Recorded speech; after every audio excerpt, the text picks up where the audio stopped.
Et les bouches, ce sont des jours, on les retrouve partout. Deuxièmement, les conditions.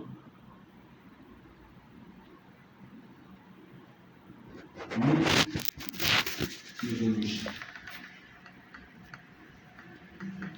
La pluie, le vent, la nuit, le soleil, la poussière. Voici les différentes conditions météorologiques qui vont donc attaquer le cerveau. Ces conditions météorologiques attaquent le cerveau et ralentissent le fonctionnement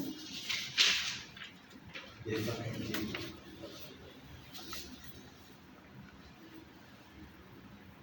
À chaque fois qu'il y a une condition météorologique, elle va attaquer le cerveau. Dès qu'elle attaque le cerveau, paf,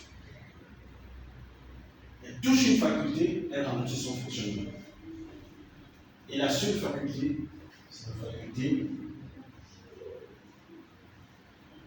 c'est la seule faculté que les conditions météorologiques attaquent. Toujours. Toutes les conditions météorologiques attaquent seulement la faculté visuelle. Donc, la première faculté, c'est-à-dire leur premier ennemi, la faculté visuelle.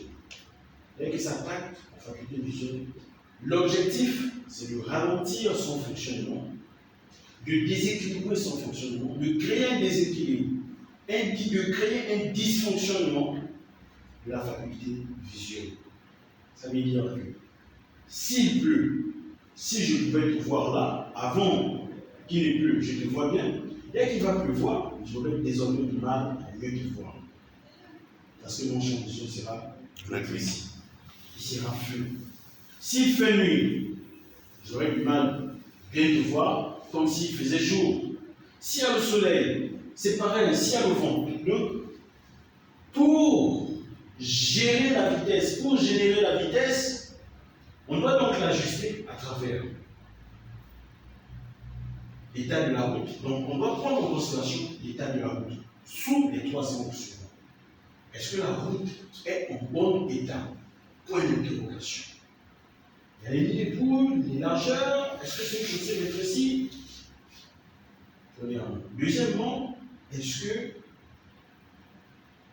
il y a la présence des conditions météorologiques? Par exemple, quand il disait il a pris du temps pour partir parce que c'était l'état de la route d'abord qu'il devait étudier.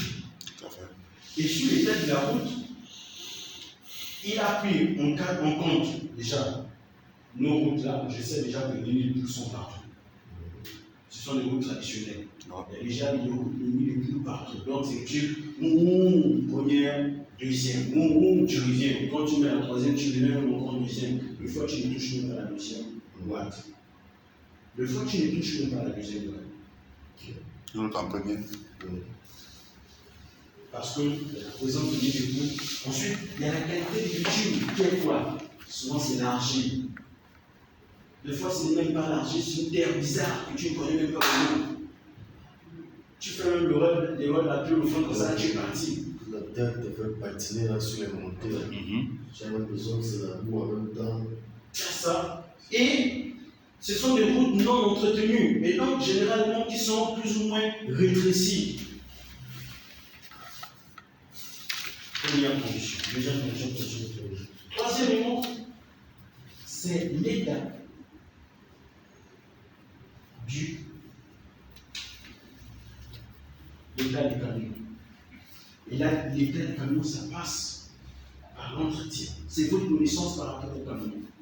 De lui connaître le camion, à la fois sur les aspects de la conduite, le gérer, le connaître sérieusement. Le camion, vous deviez le maîtriser par cœur. Ensuite, associer les autres domaines d'activité, comme on disait.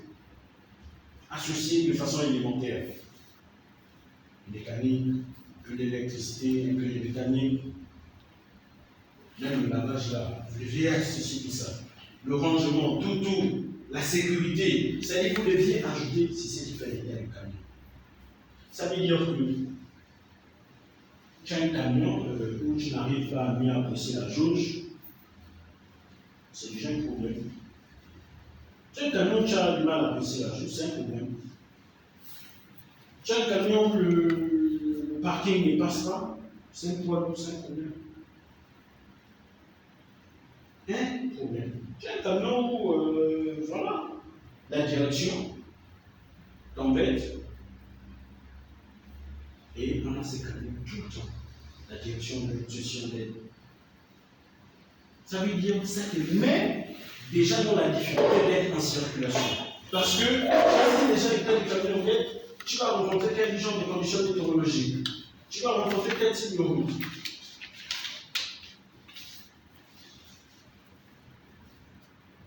L'état, quatrièmement, l'état du chauffeur. L'état du chauffeur va les soins avec alcool, job, médicaments, fatigue. Ce sont des éléments que l'on va donc vous demander de faire très très attention. La consommation d'alcool, de drogue et de médicaments sont strictement interdits avec la conduite, parce que tout se déverse dans ce qu'on appelle la fatigue. La fatigue, c'est la mère de tous ces éléments. Dès que vous prenez ça, la faim, c'est ça qu'on appelle la fatigue. Dès que vous prenez ça, ça c'est fini dans la fatigue. Vous prenez les médicaments, ça s'entraîne dans la fatigue. Donc, le seul élément de la fatigue, c'est le repos. Ça veut dire que l'état du chauffeur passe par un repos absolu. Obligatoire. Le repos absolu, effectivement, c'est, comme on disait Karl Marx, en fait, que le temps est proportionnellement défini, en fait. Et là, sur la division du temps, vous auriez donc cette division du temps en trois, c'est-à-dire 8 heures de travail, 8 heures de divertissement et 8 heures de repos. Mais ce n'est pas ce qui sert, en fait, avec nos sociétés, nos structures et tout en sort, où on va vous faire travailler pratiquement sur 12 heures, 13 heures de temps. Si vous travaillez déjà sur 13 heures de temps, ça veut dire qu'il vous reste à peine 11 heures, et sur les 11 heures pour faire 24 heures, sur les 11 heures qui vous restent, combien de temps vous allez dormir? Parce qu'il faut que vous vous reposiez. À cause de votre activité. À cause de votre activité. Et là, du coup, vous auriez des chauffeurs qui ont du mal à assimiler le repos à leur activité de travail. Et à partir du moment où vous assimilez très mal le repos, si vous avez dormi moins de 8 heures, c'est qui est sûr, la fatigue s'est accumulée. Ça veut dire qu'elle s'est multipliée. Elle s'est multipliée. Et là, vous allez avoir une fatigue accumulée. Généralement, on parlera de fatigue visuelle. Quelqu'un vient de dormir, il va encore envie de dormir. C'est la fatigue visuelle parce qu'elle est accumulée. La fatigue nerveuse, les énervements, les agacements. La fatigue physique. La fatigue mentale, psychique. La fatigue intellectuelle. On a du mal maintenant à réfléchir. La chronofatigue. La fatigue chronique, qui est même une très très grande fatigue, qui est donc liée au fait de la pression, le stress, le surménage, l'anxiété, l'inquiétude, la peur, la panique,